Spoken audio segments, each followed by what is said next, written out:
From the beginning of Runescape in 2001, melee has always been regarded as the most consistent and effective combat style both for a PvP or PvM scenario. Over the many years of updates, as newer gear with better stats has been introduced, the most effective armor and weapons available have changed dramatically. In this video, we'll be taking a look at 3 snapshots in time of Runescape, what was considered as the strongest melee armor and weapons of the time, and then we'll be comparing how they go up against each other. So, let's get into it. The 3 points in time being looked at are the original Runescape of 2007, the current day version of old school Runescape, and the original Runescape of 2012. For the 2007 version, the specific date we're going to be going with is around mid-August of 2007, around 2 weeks before the official release of the God Wars dungeon, which came out on the 28th of August. This is actually the base game that old school Runescape was initially released as, and here's a few examples of some items that were available during this time. A quick thing to note as well is that every item available in this version of Runescape also exists in the old school and 2012 versions of the game. For the current day old school version, we'll be looking at the specific date of the 22nd of September 2021, which was the last notable change to melee gear and gear in general in the form of the PvP update, cough cough, that was the Wilderness Equipment Rebalance, in which they pretty much nerfed Dragonhide defensively as well as making a couple changes to how the Din's Bulwark works. Also worth mentioning quickly is that this is before the release of both Nex and Raids 3, and thus the new gear being released with those updates won't be getting covered in this video. So, with the initial release of Old School Runescape being on the 22nd of February 2013, the game as it is up until this date has been around for about 8 years and 7 months. Obviously, this is also the same amount of time that the game has received updates for, and here's a few examples of some gear upgrades that have come out over that time. Another important thing worth noting is that almost all the updates that have happened to Old School have been heavily guided by player polls, and on top of that, there's a clear intent within the Old School team to avoid as much power creep as possible by releasing gear which isn't considered too overpowered, and not introducing too many upgrades over a short period of time. The final version of Runescape we'll be looking at is going to be the date of the 19th of November 2012, which was the last day of the combat system that's in place in Old School today, before the release of the Evolution of Combat. By comparing this 2012 version of the game to the date of the 2007 version, we end up with a total of 5 years and 3 months worth of updates.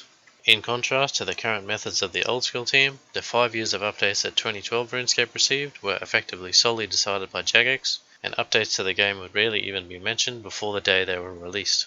Similarly, there was almost no consideration for power creep, and thus many players remember 2012 RuneScape as having a large amount of overpowered gear and weapons within it. Again, here's a few examples of some items available in 2012 RuneScape, and in order to get an idea of just how strong these items were compared to the 2007 and current old school versions, we'll be going over 4 elements that affect a player's melee capabilities, the first one of which being stat boosting potions. Beginning with 2007, the best potions available at this time were the Super Attack, Strength and Defense potions, each of which boosted their relevant stat by 19 at level 99, and thus it was possible to get 118 in attack, strength and defense. Although these potions were very cheap and quite practical to use in pretty much every scenario, there were 3 items available which boosted stats even higher, and they were the Zamorak Brew, Dragon Battle Axe and Saradomin Brew. Each of these items could boost one of the attack, strength and defense skills to 120, however at the same time all of them would drain at least one other stat in the process, and thus when using them it was possible to reach either 118 in attack and strength and 120 defense, or 120 in attack and strength with 118 defense. To get the first option, all you had to do was drink a Sour Brew and then restore your stats, and then sip a Super Attack and Strength in either order. To get the second option is quite a bit more convoluted. You firstly drink a Zamorak Brew before restoring your stats, and then drinking a Super Defense, Ranging Potion and Magic Potion in any order, before using the Dragon Battle Axe special, which effectively drains the other stats in return to boosting 120 strength, and then you use another Zamorak Brew to get 120 attack before restoring your defense, and then using a Super Defense. The first option was often used anywhere that you brought Sour Brews normally, and the second option is obviously too impractical for use anywhere. Moving on to Old School, the most immediate change is that we now have Super Combat Potions, and simply being the Super Attack, Strength and Defense potion all in one, they boosted the exact same levels, although all from one potion. Additionally, we now have the Divine Super Combat Potion, which boosted the same stats again, although with the new effect that your boosted stats would not decay for the next 5 minutes. Although on top of dealing 10 damage to the player, at the end of the 5 minutes, any stats boosted by this potion are brought back down to their base level. Another potion worth mentioning is the Overload Plus, which is only available in the Chambers of Xeric. This boosts you to 120 in attack, strength and defense. However, it also does a total of 50 damage, and has the effect that for the next 5 minutes, every 15 seconds your stat boost is reapplied. At the end of the 5 minutes, all boosted stats are again completely wiped. However, unlike with the Divine, you're actually healed for a 50 when the effect wears off. The other potion worth mentioning from the Chambers of Xeric is the Xeric's Aid Plus, which is effectively a Sara brew that can boost you to 123 defense. Although the previous method still existed to get 120 stats outside of the Chambers of Xeric, with the introduction of the Overload and the Xeric's Aid, it was now possible to get 120 in attack and defense with 121 strength by simply using an Overload, then a Dragon Battle Axe special, and then waiting 15 seconds for your stats to reapply, or to get 120 attack and strength with 123 defense by simply overloading, then using a Xeric's Aid, and then waiting 15 seconds for the Overload to reboost your stats. Overall, this means the highest level outside of the Chambers of Xeric is still 118 in each stat. However, it's now possible to get 121 strength and 123 defense when using these strats inside. Next up, we have the 2012 version of the game, which had a massive update in February of that year, which affected all potions in-game. Up until this point, the main and only container for potions was the vial, which could be very cheaply bought at various shops for 3 GP, and could hold a maximum of 4 doses. First introduced in February of 2012 was the potion flask. This could contain 50% more doses than a vial, at 6 doses per flask. However, unlike the vial, which could simply be bought from a shop, there could only be a maximum of 50 potion flasks brought into the game per account per day, and on top of this they had very high requirements to create, needing 81 mining and 89 crafting. Because of this, their price meant that they added up to 1.2k per potion dose, and thus they weren't commonly used outside of high level bossing or difficult quest bosses such as Nomad. On top of this, 2012 Runescape had even stronger stat boosting potions than the superset, which were the Extreme Attack, Extreme Strength and Extreme Defense potions, each of which boosted their relevant stat by 26, meaning it was now possible to get 125 in attack, strength and defense. An important thing to note about these potions is that they were fully untradeable and could only be obtained with 88, 89 or 90 herblore respectively, and on top of this they weren't usable at all in any dangerous PvP, including the Wilderness and the Clan Wars Red portal, although they were usable in safe PvP areas such as Castle Wars and the White Clan Wars portal. Additionally, these 3 potions were 3 of the 6 ingredients required to make an Overload potion, which boosted these relevant stats by an identical amount, as well as functioning identically to the overloads in the Chambers of Xeric. However, unlike the Chambers of Xeric version, this potion could be used anywhere in-game except for dangerous PvP.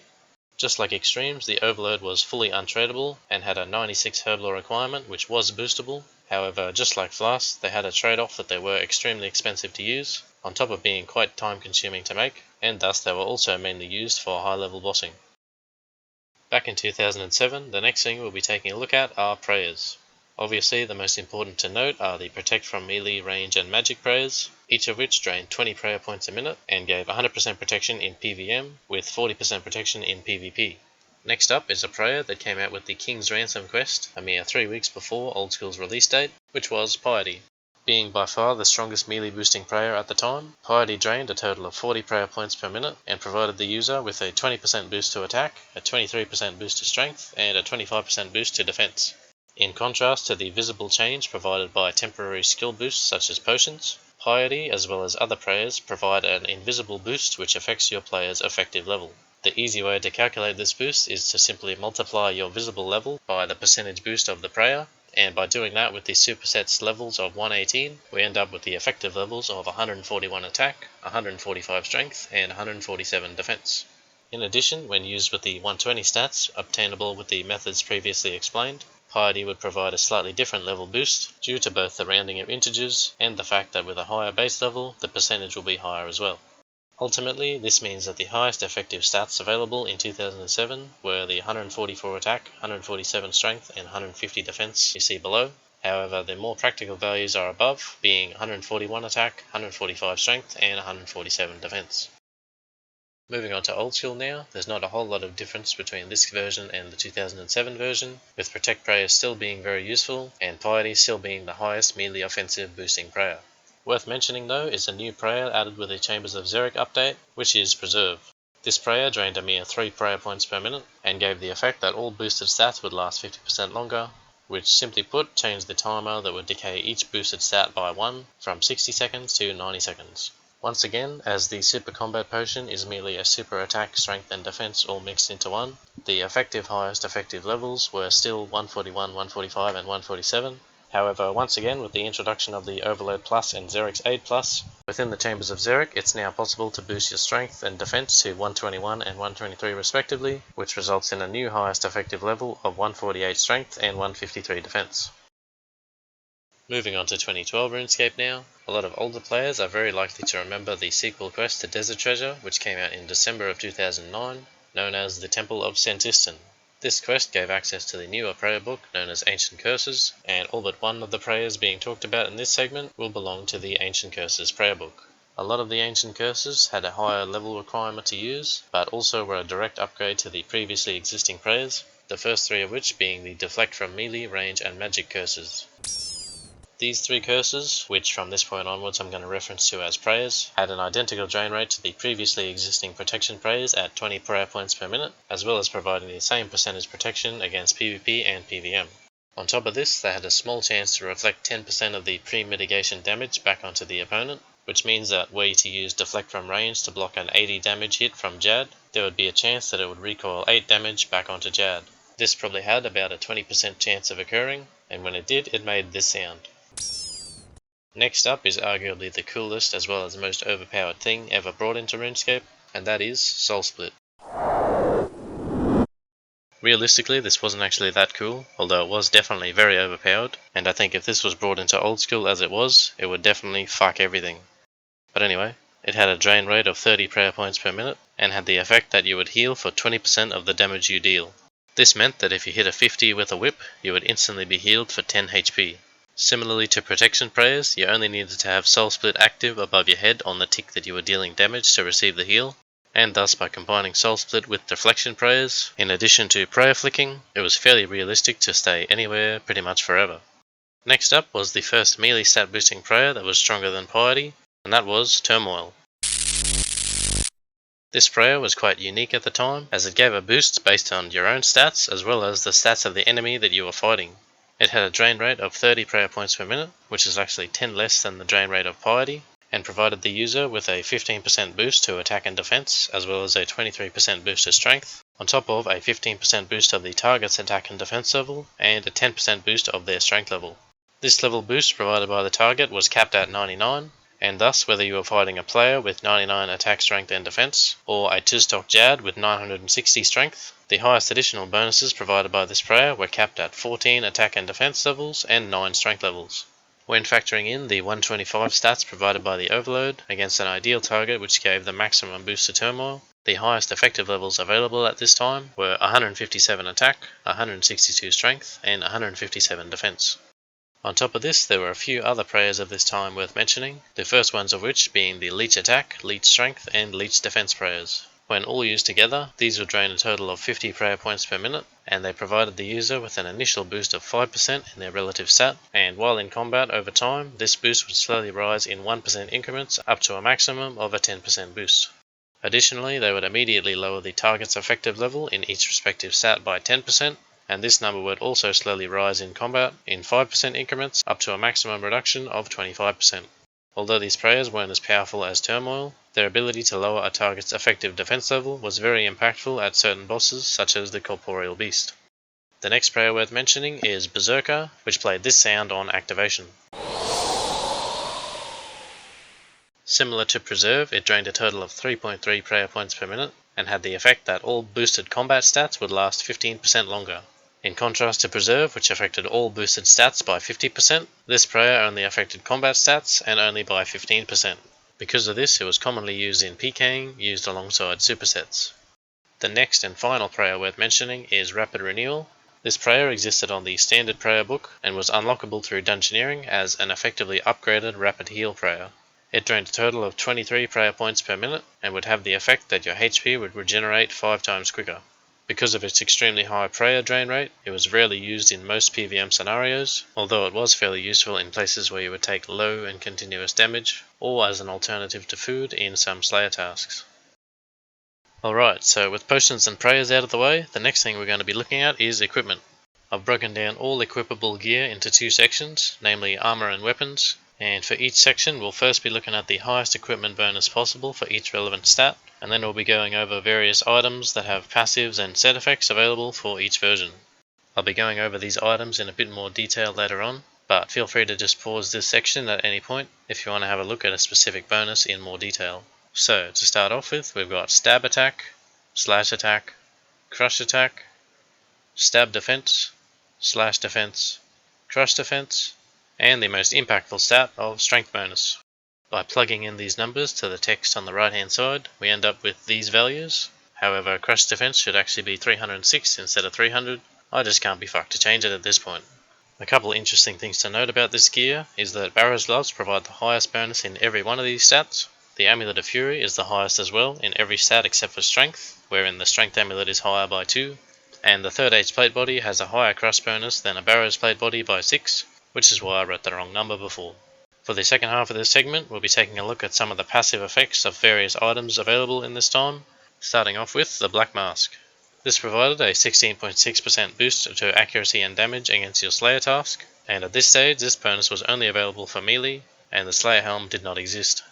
Next up, we've got the Salve Amulet E, which provided a similar bonus of a 20% boost to accuracy and damage against undead targets, and just like the Black Mask, this only affected melee. Next up, we've got the Berserker Necklace, which provided a 20% damage boost when using obsidian weapons. This was very rarely used outside of Obby Maul PKs, as it costed the same as an Amulet of Fury to make, however was only really useful with obsidian weapons, which were not very good. Next up is the first set effect we'll be looking at, which is the Melee Void Knight equipment. This gave a 10% boost to melee accuracy and damage when the full set was worn, and was actually fairly comparable to the usual strength boosting armour of the time. However, it was again not commonly used because of its significantly lower melee and range defense, and in situations where magic defense was important, it was usually much easier to just use a Carol's top and bottom. Finally, we've got the last set effect we'll be looking at for 2007, and that is the Darok's Armour set. This set had the effect that the lower your current hit points were relative to your hit points level, the higher a percentage damage boost would be applied to your max hit. This meant that with 99 hit points, while you were at 1 HP, you had about a 97% damage boost. This meant that Daroking gave one of the highest hit splats possible in game at this point, as it had a max hit of a number you can find later on in the video. Next up, we've got Old School. So, in a similar manner to before, we've got the highest possible stab attack, slash attack, crush attack, stab defense, slash defense, crush defense, and strength bonuses available. When we plug these numbers into the text on the right hand side, we end up with these numbers. The most immediate thing to notice about Old School is there are a lot of specific equipment upgrades available, such as the Inquisitor's Armour set for crush attack, and there's now a new item present in almost every slot. Additionally, the Barrow's Gloves and Amulet of Fury have both been outclassed for more offensive options, however they still remain as the current best in slots defensively for melee. Next up, we'll be taking a look at the passive effects of Old School, starting off with the Slayer Helmet and the Imbued Slayer Helmet. Both of these provided a 16.6% boost to accuracy and damage against your Slayer task, an identical boost to the Black Mask. However, they also have the effect of the face mask and earmuffs and all the other crap, as well as the ability to check how many are left on your Slayer task. On top of this, both Slayer helmets provided approximately the same defense as a Rune Full helmet, and additionally the Imbued variant also provided a 15% boost to accuracy and damage for range and magic, as well as a slightly higher range and magic attack bonus of +3, and a fairly noticeable magic defense bonus of +10. Next up is an item that's fairly unique to Old School, and that is the Serp Helm. This item had two passive effects, the first of which being a full immunity to poison and venom while it was equipped, and the second being the ability to apply venom to the target you are fighting. This chance varied a bit, as you can see with the rates on screen. However, by attacking with the Serp Helm in combination with a weapon that could venom normally, namely the Toxic Blowpipe, Trident of the Swamp, or Toxic Staff of the Dead, there would then be an 100% chance to venom your target. Additionally, the Serp Helm has a strength bonus of +5, which is the second highest in game to the Needs Not Face Guard. However, it still sees a lot of use due to its passive effect and slightly higher defense bonuses. Next up is an original RuneScape item that's been imported into Old School, the Elysian Spirit Shield. Functioning identically to its original release version, this has a 70% chance of reducing combat damage by 25%, resulting in an average reduction of 17.5%. At the moment, this item is the most expensive PvM related item in Old School RuneScape, partly due to the upcoming release of Nex, and it's the fourth most expensive item overall, behind the 3rd Age Pickaxe, 3rd Age Druidic Robe Top, and 3rd Age Druidic Robe Bottoms, each of which are commonly traded well above max cash, due to the fact they are fucking rare. Next up is our first Old School set effect, being the Justicia Armour set. With the full set worn, this has a 100% chance to reduce combat damage, using the formula of your defensive stat divided by 3000. So, for example, with a stab defense of 300, this results in a 10% damage reduction, and it's important to note that this damage reduction always rounds down and always reduces by a minimum of 1. This means that even with a 10% damage reduction, if you were to be hit at 2, it would instead be reduced to 1, which ends up being a 50% reduction. The Elysian Spirit Shield functions similarly, however, unlike the Elysian, the Justicia armor set does not work in PvP. Next up is another set bonus unique to Old School, being the Inquisitor's armor set. On top of providing a massive attack bonus to Crush, each piece provides a 0.5% boost to accuracy and damage when using the Crush attack style, and with the whole set worn, there's an additional 1% set effect applied, resulting in a total boost of a 2.5% accuracy and damage boost when using Crush weapons. Finally, the last set effect we'll be looking at is that of the Obsidian armor. Very similar to the Berserker necklace, this provides a 10% boost to accuracy and damage when using obsidian weapons, and when combined with the Berserker necklace, this set makes the Toxzil Ak, which is the obsidian sword, a quite cheap and very strong strength training option, although it is a lot less accurate than some other alternatives. Next up is 2012 Runescape. So, as you may imagine, it was a bit of a challenge both to find the highest stat bonuses available of this time, as well as to display the equipment screen with those items equipped. Fortunately, I found a private server based on 2012 Runescape which was almost perfect for both tasks. However, some items were unavailable and others weren't coded into the game at all. As such, any item that had the best in slot stats of this time that I couldn't obtain was simply edited in, and I put a green box around any items which I did this for, as well as a clear red text that corrects the relevant stat bonuses affected. Beyond these slightly crapper visuals, every number in these screenshots should be the highest value obtainable at the time of 2012, and once again, feel free to pause the video at any time if you want to have a closer look at any of these bonuses. So once again, we've got the highest possible stab attack, slash attack, crush attack, stab defense, slash defense, crush defense, as well as a new stat that is absorb melee. This was first added in December of 2010 with the damage soaking update, and simply put, any damage splat received that was higher than 20 would have this percentage applied to the total amount over 20. For example, if you had a melee absorption of 50% and you received a 50 damage hit splat, the first 20 damage would be unaffected, and the remaining 30 damage would be reduced by 50% down to 15, and you would then receive a hit of a 35, with 15 damage being absorbed by this percentage. That ended up being way too fucking difficult to explain, but anyway, we've got the last stat of strength bonus. Once again, I can place these highest possible values over here for your viewing pleasure, and the most immediate thing to notice is that almost all of these values are very similar to the values of Old School, with the highest possible strength bonus of 57 being the exact same. This is of course without factoring in weapons, which we'll be getting into right after these passive effects of 2012, starting off with the full Slayer helmet. This item had the exact same stats as the current imbued Slayer helmet on Old School, however was obtained in a slightly different way by combining the magic and range versions of the black mask, known as the Hex Crest and Focus Sight respectively, to an already existing Slayer helmet. Additionally, one small change is that this helmet provided a 16.6% boost to magic and range on task, as opposed to the 15% boost present of the imbued Slayer helmet. Next up is a fairly controversial item that didn't make it into Old School, that being the Divine Spirit Shield. In contrast to the Elysian, this provided an 100% chance of reducing damage by 30%, and it would also drain prayer points by half the amount of the damage reduced. Historically, the Divine Sigil had the exact same drop rate as the Elysian Sigil, and due to the fact that it was much stronger, the Divine Spirit Shield was the first non-rare item ever to reach 1 bill in the Grand Exchange. The next item we'll be looking at is by far my most favourite item in RuneScape, that being the Goliath Gloves. These provided the effect that while you were attacking without a main hand weapon equipped, you would use a unique punching animation and were given the additional bonus of 82 to both crush attack and strength bonus, which made them approximately a crush equivalent to the Abyssal Whip.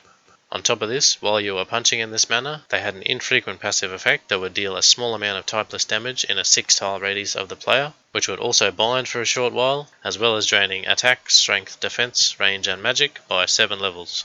This damage was quite unique in the regard that it would not pull aggro of any of the NPCs hit, and additionally the 7-level draining effect would stack, which made using these gloves a fairly viable method to soloing the corporeal beast.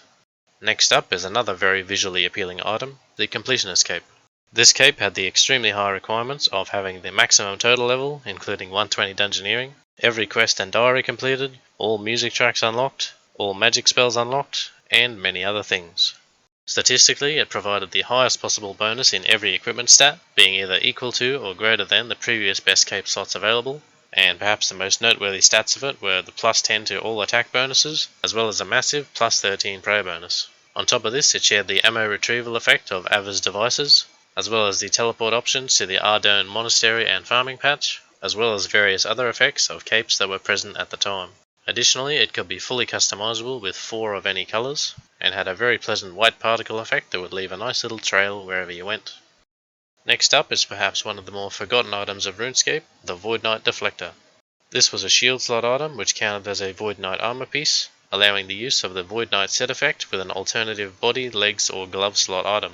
For melee, this allowed the passive bonuses of the Void Knight set to be used with the Bandos chestplate for higher defense bonuses, or with Barrow's gloves for an even higher strength bonus, with the trade-off being the shield slot, which was often used for a dragon defender. This item was not commonly used for melee, although it was notably very strong when used with range.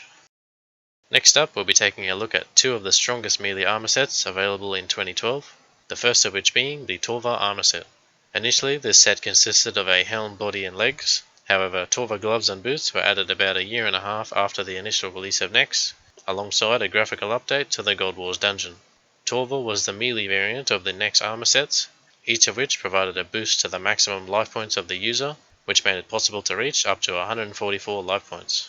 Due to its rarity, Torva's upfront price was extremely expensive in the hundreds of millions. However, it had a similar degrade cost to Barrow's gear, being as cheap as 185k an hour for the full 5-piece set at 99 smithing.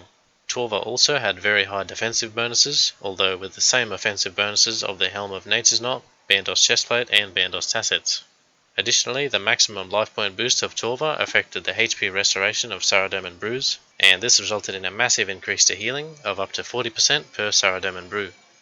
The next and final armor set we'll be looking at is that of the Ancient Warriors PvP armor, the Stadius and Vestas equipment. This set consists of the Stadius full helm, Vestas chain body and Vestas chain skirt.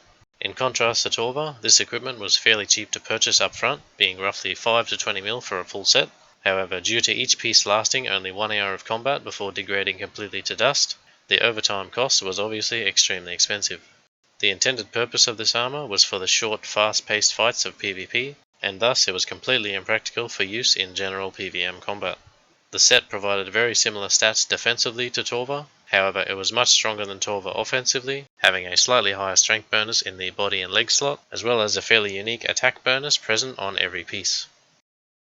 Now that we've looked at armor, the fourth and final thing we'll be going over that affects a player's melee capabilities are obviously weapons.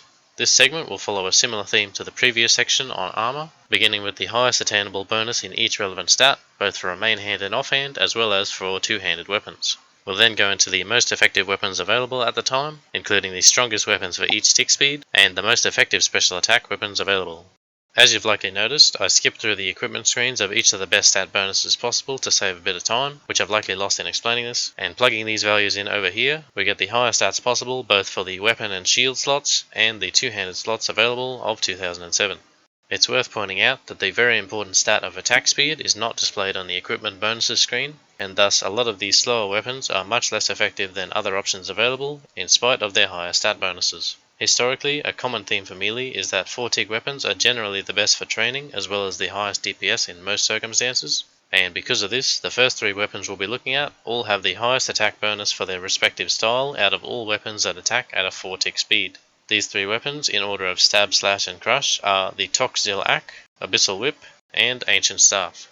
The Toxzil Ak had a stab attack of 47 and a strength bonus of 49, the Abyssal Whip had a slash attack of 82 and a strength bonus of 82, and the Ancient Staff had a crush attack of 40 and a strength bonus of 50. It's worth noting that the Abyssal Whip did not have the aggressive attack option, and thus it was not very useful for training strength directly. Instead, the second highest slash attack option available, which also had the second highest strength bonus, was the Dragon Scimitar, and this famously could train strength, making it the strongest 4-tick weapon available to many account builds that did not want defense XP, such as 1 defense pures and Zerkers. Additionally, due to the fact that the stats on the Abyssal Whip were so much higher than the alternatives, it was almost always the better option to use regardless of a monster's weakness, and this held true even for the Dragon Scimitar, which made both the Toxzil Ak and Ancient Staff not very popular for use past 60 attack. Next up, we'll be looking at the strongest options available for various other attack speeds, starting off with the strongest 5-tick weapon, which was the Dragon Longsword. This had a slash attack of 69 and a strength bonus of 71, which immediately makes it a weaker, less accurate and slower weapon to the Abyssal Whip.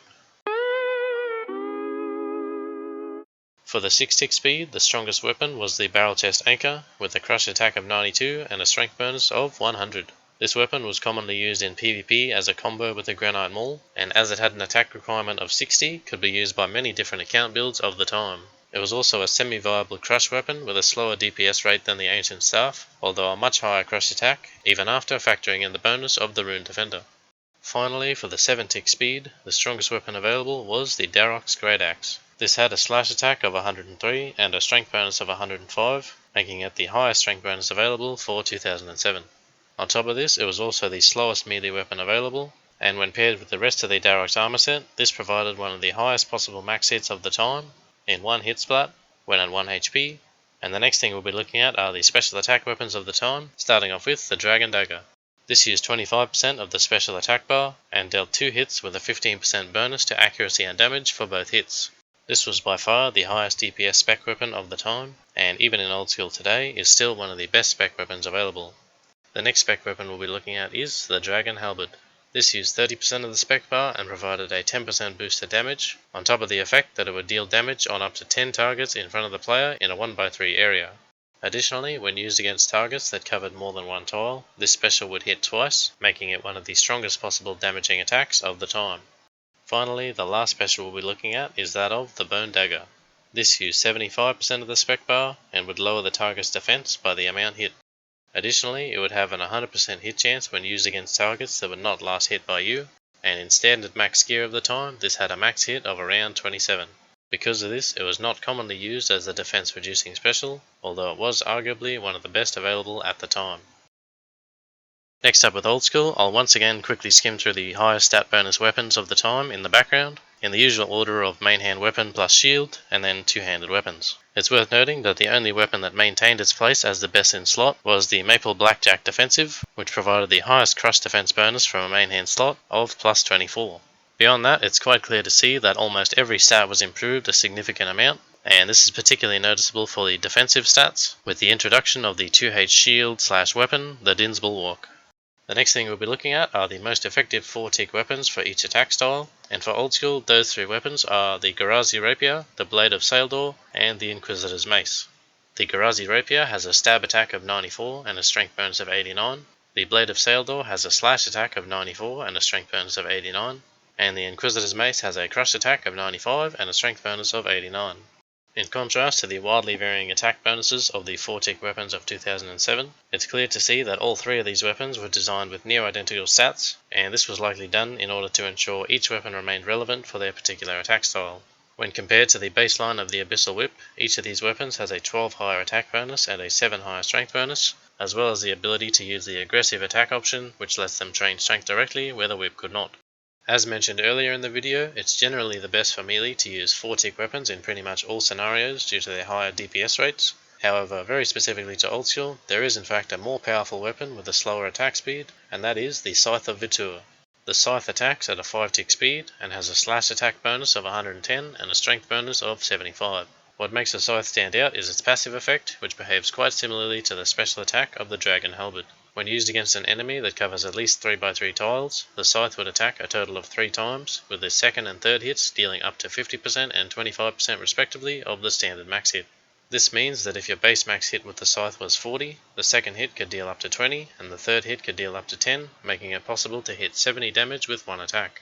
Each hit has its own accuracy and damage roll independent of the others, and this effectively made the Scythe have a 75% damage increase when used against 3x3 enemies, which makes it a more consistent and higher DPS option to the previously mentioned 4-tick weapons. Because of this, it is currently the most expensive melee weapon in-game, as well as 11th most expensive item overall, with a current price of around 525 mil. Similarly to the Scythe, there are 2 other weapons stronger than the standard 4-tick weapons above due to their passive effects, the first of which being the Dragon Hunter Lance.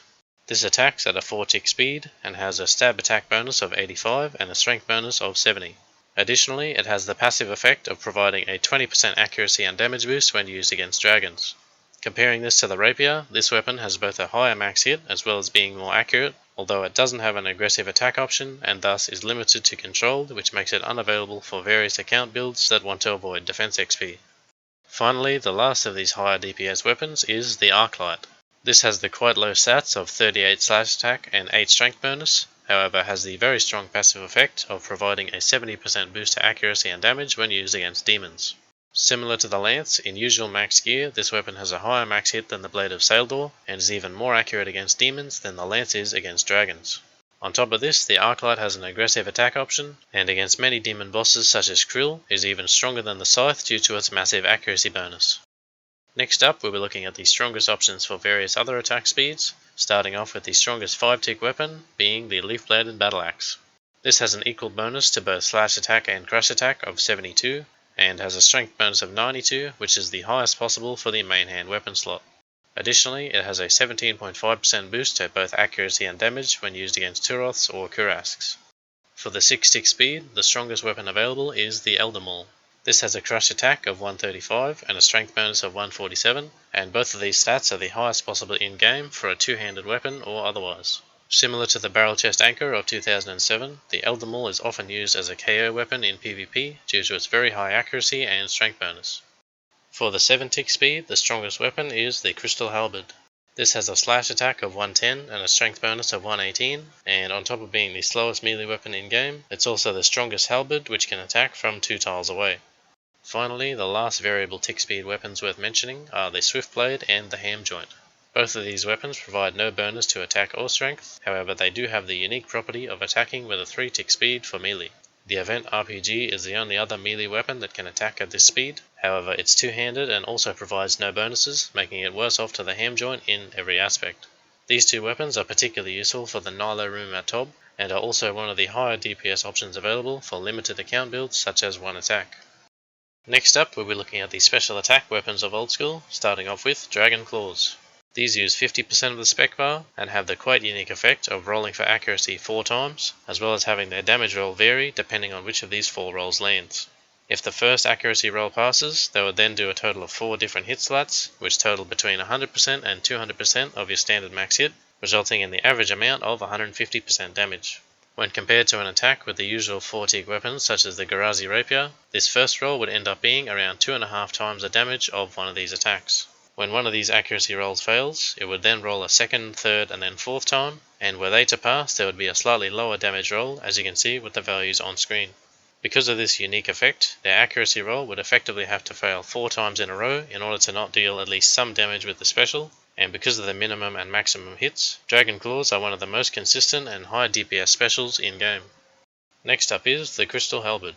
This has the exact same special as the Dragon Halberd, although with a 15 higher slash attack and a 29 higher strength bonus, which ends up making it much more powerful. Compared to the Dragon Claws, the max hit of the Crystal Halberd is much higher, however its DPS ends up being roughly half, due to the much lower attack speed of 7 ticks on the Halberd compared to 4 ticks on the Claws. Additionally, because the claws are so much more accurate due to their 4 consecutive rolls, the higher a target's defense, the more effective the claws become, while the less effective the halberd becomes due to its traditional damage roll of 0 to max hit. Next up, we'll be looking at the defense reducing specials, starting off with the Dragon Warhammer. This uses 50% of the spec bar and provides a damage boost of 50% to your max hit, on top of its main effect of reducing the target's defense by 30% if it successfully lands. It's worth noting that this percent stacks multiplicatively, meaning that after 3 Warhammer specials, the target's defense is reduced by around 65%, rather than the expected 90% that it would be if it's stacked additively. This is one of the most useful special attacks for late game PvM, and is particularly useful for Tob, where the main strategy consists of lowering each boss's defense to near 0. Lastly, the final special we'll be looking at is that of the Bandos Godsword. This also uses 50% of the spec bar, and provides an 100% boost to accuracy, as well as a 21% boost to damage. On top of this, it has the main effect of reducing the target's combat stats by the amount hit, and it drains these in the particular order of defense, strength, prayer, attack, magic, and range. Of these, it's obviously most commonly used to drain defense, and is very effective when used after Dragon Warhammer specials in order to reduce the final few levels of a target's defense. For the 2012 section on weapons, I'll once again skim through the highest stat bonuses possible in the background, and again, if you want to have a better look at these, feel free to pause the video at any point. Also, there's a fairly important thing worth mentioning which I've skimmed over up until this point, and that is defenders. For 2012 RuneScape, the best defender available was in fact the Dragon Defender, which had a plus 25 stab attack and a plus 6 strength bonus. For 2007, the best was the Rune Defender with a plus 20 stab attack and a plus 5 strength bonus, and for Old School, the best is the Avernic Defender with plus 30 stab and plus 8 strength. Each defender's attack bonus to both Slash and Crush are lower by 1 and 2 respectively, and although defenders were the most practical offensive option, it should be noted that both for 2007 and for 2012 RuneScape, the Dragonfire Shield provided a higher strength bonus of plus 7, which made it the slightly better option in few situations where accuracy was already 100%. This of course does not apply to Old School, as the Avernic Defender has a slightly higher strength bonus of plus 8, which makes it significantly better than the Dragonfire Shield in all offensive regards. Anyways, with that out of the way, we can now get into the best 4-tick weapons available of 2012. For Stab, Slash and Crush, the weapons with the highest attack bonus for their respective style were the Chaotic Rapier, the Abyssal Vine Whip, and the Goliath Gloves when used without a main hand. The Chaotic Rapier had a stab attack of 94 and a strength bonus of 101. The Abyssal Vine Whip had a slash attack of 86 and a strength bonus of 84. And the unarmed Goliath Gloves provided a crush attack of 82 and a strength bonus of 82, in addition to the base glove stats of plus 14 crush and plus 13 strength. It's worth noting that for Slash, it was arguably more effective to use the Chaotic Rapier, which had a slash attack bonus of 78. While this was lower than the Abyssal Vine Whip slash attack by 8, the strength bonus of the Rapier was higher by 17, and by trading this small amount of accuracy for the large amount of damage, this would have been the better slash weapon choice for pretty much all circumstances, although it would have definitely looked quite funny. Additionally, it's worth noting that for Crush, the second most effective option available that was an actual weapon would have been the Saradomin Sword. This has a crush attack of 60 and a strength bonus of 82, although being two-handed it was obviously much worse than just using the passive effect of Goliath Gloves, as they could also be used with the Dragon Defender as long as there was nothing in your main hand. Moving on to various other tick speeds, the strongest weapon available with a 5-tick attack speed was the Chaotic Longsword. This had a slash attack of 124 and a strength bonus of 120, which made it a much more accurate as well as slightly more powerful weapon to the Chaotic Rapier. Because of this, it was commonly used against high defense bosses such as General Grador, whereas the Chaotic Rapier was a lot more useful in a general scenario such as Slayer. It was a fairly common debate of the time which of these was the stronger weapon, although in standard max gear of the time, with the accuracy bonus of Turmoil and Overloads together, against General Grador, the Chaotic Rapier was almost identical DPS to the Chaotic Longsword, just because of how much faster it attacked. Next up is the strongest 6-tick weapon available, being the last of the chaotic weapons for melee, the Chaotic Maul. This had a massive 167 crush attack and 155 strength bonus, both of which were the highest possible for these two stats. Of these three chaotic weapons, the Maul was often regarded as the best option for PvP, and it was fairly common to see it being used even as a primary attack weapon. Lastly worth mentioning is that the strongest 7-tick weapon of 2012 was still the Darok's Great Axe as it was in 2007, but because of its slower attack speed, it was solely useful when paired with the set effect at low life points, due to the new existence of faster weapons with higher stats, such as Godswords as well as the Chaotic Maul. Finally, for 2012, the last lot of weapons we'll be looking at are the special attack weapons of the time, starting off with the Abyssal Vine Whip. This used 60% of the spec bar, and would create a vine that covered a 3x3 area near the target which lasted about 18 seconds. Over the 18 seconds, the vine would attack once every 3 ticks for a total of 10 times, and in multi-combat areas it would deal this damage AoE against up to 3 targets. Each hit by the vine would roll at 1/3 of your standard max hit, as well as with a 25% boost to accuracy, and just like with the Abyssal Vine Whip, which I forgot to mention earlier, each hit could poison the target starting at 4 damage. This special was actually very strong, dealing around 3.3 times the damage of a standard auto attack on up to 3 targets within its area. However, this damage was dealt slowly over the 18 seconds and would stop entirely if the target moved off the 3x3 area where the vine spawned. Because of this, it overall wasn't very popular, although it was very useful in certain places such as Barbarian Assault, where the bonus damage of the attacker roll would apply on each hit dealt by the vine, as well as it being a multi-combat area where it was very easy to lure 3 targets together. Next up are Dragon Claws, which functioned exactly the same as the current old school version does, which were obviously actually copied from this version, which came out 8 years prior, and so these were the original Dragon Claws. Anyways, next up we've got a very controversial weapon which came out in June of 2010, and that was Karasi's Sword. This attack used 60% of the spec bar and was a fairly unique special weapon as it had 2 different effects depending on whether you were in a single combat or a multi-combat area. In singles, it had the effect of dealing a bullshit amount of damage, rolling between 50% and 150% of your max hit as magic damage that was based on your melee attack bonus. In a PvP scenario, this effectively meant that your 110 slash attack bonus would be rolled against your target's negative magic defense bonus, since everyone in 2010 was wearing full rune. On top of this leading to a very high hit chance already, it seems that at least for the single combat version, this special was actually guaranteed to pass the accuracy roll. Not long after its release, it became a very popular weapon for rushing, and thus it was common to see people praying magic in fights in an attempt to avoid the hit which could deal over 65 damage with a very cheap setup. In multi, it would lose its set percent damage roll, and instead gain the ability to bounce on up to 2 additional targets nearby up to 2 squares away. For every time it bounced, the initial hit would be halved, and thus this meant that if you hit a 40 initially, your second bounce would hit a 20 and the third bounce would hit a 10. In multi-combat areas, this special was much less commonly seen due to it losing the minimum percent damage roll, and thus this weapon was almost always used in a 1v1 PKing scenario. Next up, we've got the defense draining special attacks of 2012, the first of which being Stadius's Warhammer. This functioned neo-identically to the old school version present in Last Man Standing and Deadman mode, using 35% of the spec bar and rolling between 25% and 125% of your max hit, as well as reducing the target's defense by 30% if it landed. The key difference between this version and the versions in old school is that this version was part of the Ancient Warriors equipment, which would last for a total of 1 hour before degrading fully to dust. This degrading mechanic works similarly to Barrow's gear, and upon entering combat with any Ancient Warriors equipment, it would immediately degrade by 1 minute's worth of charges and start a minute-long timer. If you are still in combat with this weapon equipped after that timer ran out, it would then degrade by another 1% and the timer would restart. This meant that if you were to spec only once within that minute period, the hammer would last a total of 60 specs, thus making it cost up to 415k per special attack used with this weapon. Because of this, it was not commonly used for PvM, and most often would be seen used against the corporeal beast in low-sized teams. The next weapon is once again another original RuneScape item which maintained its functionality in old school, being the Bandos Godsword. One key difference is that the original effect actually drained 100% of the spec bar, which is how it was when it was first introduced to old school. However, 2 polls in April of 2015 and November of 2017 first reduced this amount down to 65% and then to the 50% that it is today. Because of this, the BGS was not very commonly used back in the day, however it still saw use in PvP as a sort of budget AGS, as well as against most high defense bosses such as General Grador. Finally, the last special attack weapon we'll be looking at is that of the Enhanced Excalibur. This used 100% of the spec bar and would heal you for 4 hit points every 2 seconds, for a total of 20 hit points over a 10-second period. This was untradeable and could be obtained by finishing the Hard Seer's Village Diary, which is known as the Kandarin Diary in old school.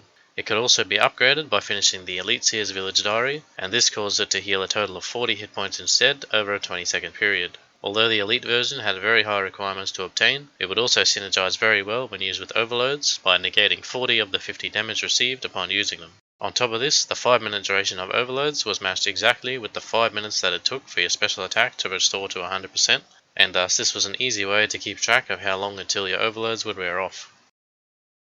Alright, so, now that we've covered these 4 elements, being potions, prayers, armour and weapons, we can now put them all together and have a look at the resulting numbers.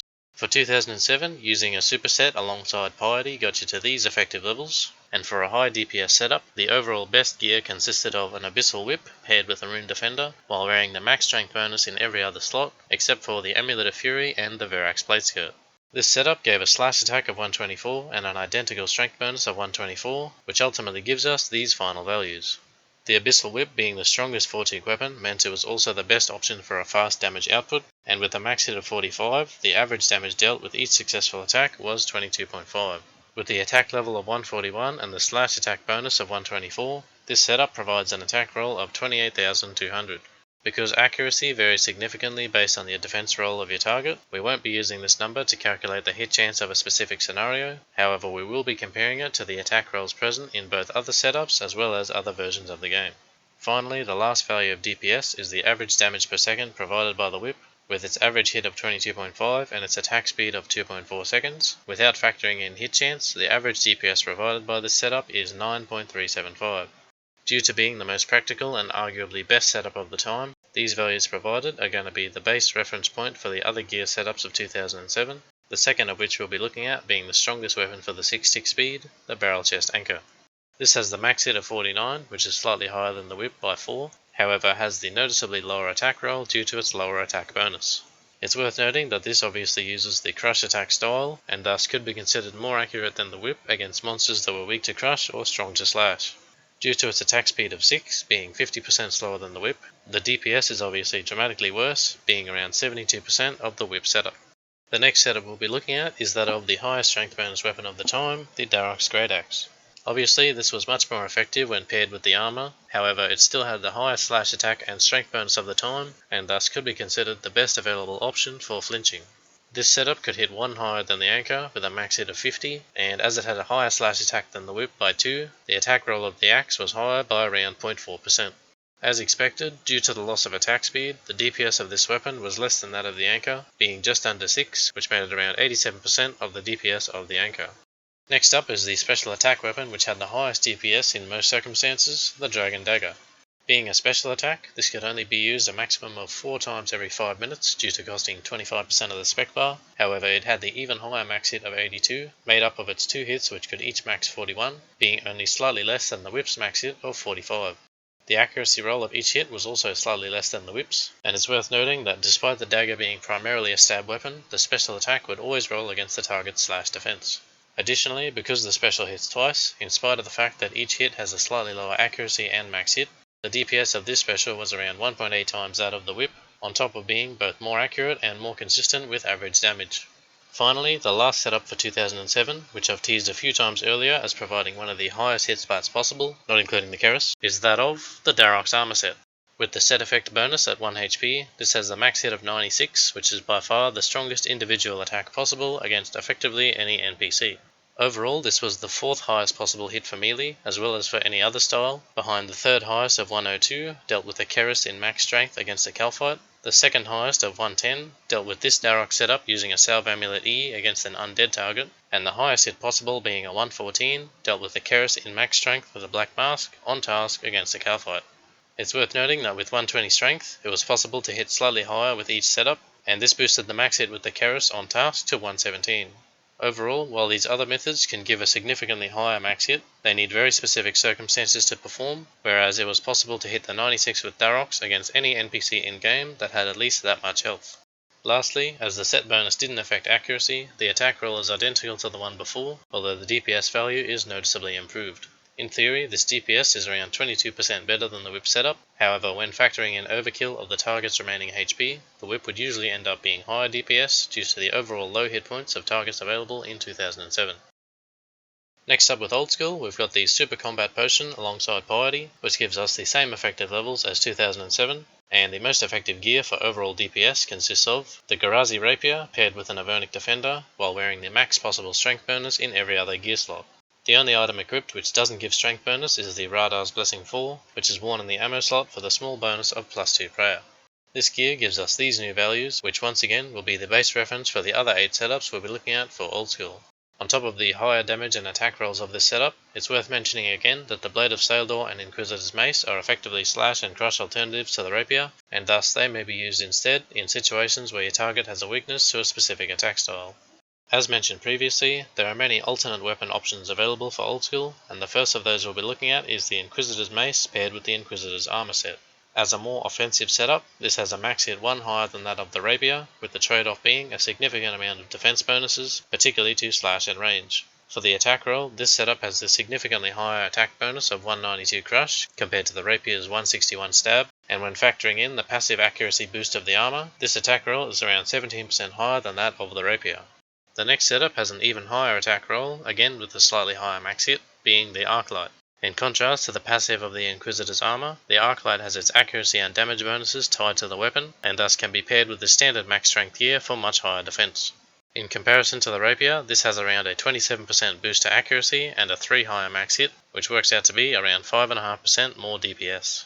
Additionally, as the Arclight's passive only works against demons, using it against any other target makes it much less effective due to its very low base stats. This next setup functions similarly to the Arclight and is the last of the traditional 4-tick weapons, being the Dragon Hunter Lance. When used against dragons, this has the even higher max hit of 57, making it around 7.5% more DPS than the Rapier, and it has the near identical attack roll to the previous Inquisitor setup, which again makes it around 16% more accurate than the Rapier. As with the Arclight, this weapon would lose its accuracy and damage bonus against non-dragon targets, however due to having much higher base stats, the Lance could still function as a fairly reasonable weapon, being only slightly weaker than the Abyssal Whip. Moving on from the 4-tick weapons, this next setup is the last of the viable DPS options, being the Scythe of Vitur. with a slightly lower attack speed of 5 ticks and a much higher max hit of 84, this setup has the massive value of 14 damage per second. This is around 27% more DPS than the rapier and about 18% more DPS than the lance. Each attack roll of the scythe is slightly lower than that of the rapier, however as it deals 3 hit spots, the scythe is ultimately much more accurate in almost all scenarios, except when used against targets that have both a very high slash defense and a very low stab defense. Additionally, it's worth noting that against 2x2 targets, the scythe loses its third hit, however this still makes it around 8.7% more DPS than the rapier and about 1% more DPS than the lance. Lastly, as each hit splat rolls individually, there's an overall much greater consistency with the damage output of the scythe, which is a very unique mechanic present only with this weapon and only in old school. Next up, we'll be looking at the strongest weapon for the 6-tick speed, which also has the highest strength bonus overall, being the Elder Maul. Compared to the rapier, this has a 12 higher max hit of 65, as well as a slightly higher attack roll by around 5%. As mentioned earlier about 500 times, slow weapons are significantly outclassed by fast weapons when it comes to DPS. However, it's worth pointing out that the Elder Maul's DPS of 9 is almost on par with the 9.3 DPS of the Abyssal Whip setup from 2007, and thus something power creep. Next up for damaging special attacks, the first weapon we'll be looking at is that of the classic Dragon Dagger.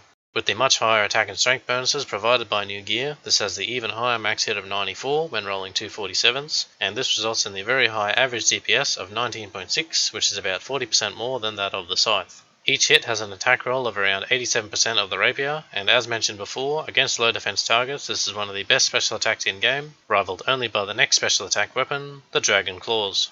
Compared to the dagger, these have the slightly lower max hit of 84, however due to their damage rolls they have the even higher DPS of 26.25. This setup provides the highest possible value for average DPS, and similar to the scythe, the 4 consecutive rolls of the claws result in both a more accurate and more consistent damage. For example, against targets where you have a 50% hit chance, the Dragon Dagger's average DPS is reduced to 50% of its max, as only one attack will land on average, whereas the Dragon Claw's DPS is reduced only to 82% of its max, and the final chance of it not dealing damage is 1 in 16. Ultimately, this makes Claws the better spec weapon against high defense targets, although they still remain as a higher DPS special compared to the Dagger in all scenarios. Finally, the last setup for old school is another upgraded version of a gear setup from 2007, being the Darok's armor set. As with the Dragon Dagger, the total offensive bonuses are slightly improved, with the 15 higher strength bonus of this setup resulting in an 8 higher max hit, and the 14 higher slash bonus resulting in an attack roll increased by around 7.5%. Overall, Darok still remains slightly better DPS than the standard rapier setup, albeit now with a lower hit chance. However, due to the necessity of being near 1 hit points, it is still not commonly used outside of very few scenarios such as the Nightmare Zone. Lastly, for 2012 Runescape, combining an overload with the max boost provided by Turmoil got you to these effective levels, and the best overall gear of the time consisted of a chaotic rapier paired with a dragon defender, while wearing max strength bonus in every slot except for the Torva plate body and plate legs. This Torva set would also provide the passive HP boost of 40, allowing your base hit points to reach 139, as well as increasing the healing of Saradam and Bruise up to a 22.8 heal per dose. This setup gives us these numbers, and it's worth pointing out the decimal point in the max hit, which is the result of dividing the 2012 values of life points by 10 to be closer to that of the hit points values used today in old school. The max hit of the rapier back then was a 613, which would have rounded down to a 61 under the current system, and thus I've opted to leave this decimal place for slightly more accurate values that are easier to compare with other versions. Regardless, it's clear to see that the DPS and attack rolls are both slightly higher than old schools, and we'll be comparing them more directly after this section on 2012. For the 5-tick speed, the best weapon once again was the Chaotic Longsword, and this had around a 5 higher max hit as well as a 14% higher accuracy roll than the rapier. This max hit increase was not enough to make up for a slower attack speed however, as the rapier was still higher DPS by around 15%. For the 6-tick speed, once again being the highest strength bonus weapon, we've got the Chaotic Maul. This setup provides a 13 higher max hit to the rapier for a massive 74, on top of its 22% higher accuracy roll. However, once again limited by attack speed, the rapier beats the maul in DPS by about 24%. Next up we've got the special attacks, starting off with the usual Dragon Dagger. Compared to old school's max hit of 94, this setup could spec an 103, which is almost 10% more DPS than that of old school, and up to 68% more DPS than the 4-tick Chaotic Rapier setup. Next up, with the second special attack weapon, we've got Dragon Claws. Once again, compared to old school's max hit of 84, this had about a 14% higher max hit, being just under a 96. On average, this setup gave almost 30 damage per second with 100% accuracy, and this meant that each claw spec which succeeded on the first attack roll would deal a fairly consistent average damage of 72. For the last special attack setup, we'll be looking at the 2012 unique weapon of Karasi's sword. This had the max hit of 79, as well as a slightly higher attack roll than the Dragon Dagger's individual hits, on top of rolling against the target's magic defense. This also had a slightly higher DPS than the Dragon Dagger by about 2.6%, although this only applied when using it in single combat areas, and it also cost 60% spec compared to the 25% of the Dagger. Finally, the last setup we'll be looking at for 2012 is that of the Darok's armor set.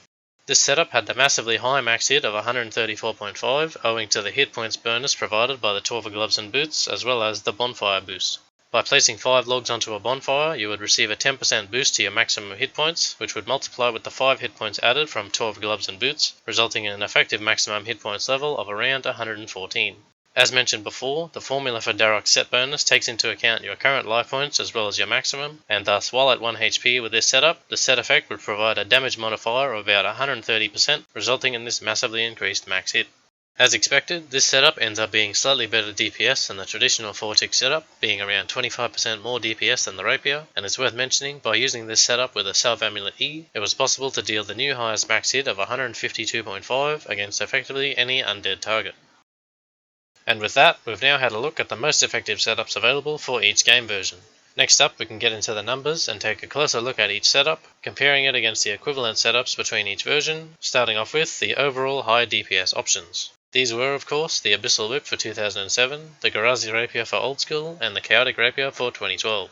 Comparing Old School to 2007, we see it has about an 18% higher DPS and a 19% higher accuracy roll. Comparing 2012 to 2007 gives a 36% higher DPS value and a 27% higher accuracy roll. And finally, comparing 2012 to Old School, we see that it has a 15% higher DPS and a 7% higher accuracy roll. This makes 2012 the strongest DPS option for the standard 4-tick speed. However, there is still the slower and more powerful alternative for Old School, being the Scythe of Vitur.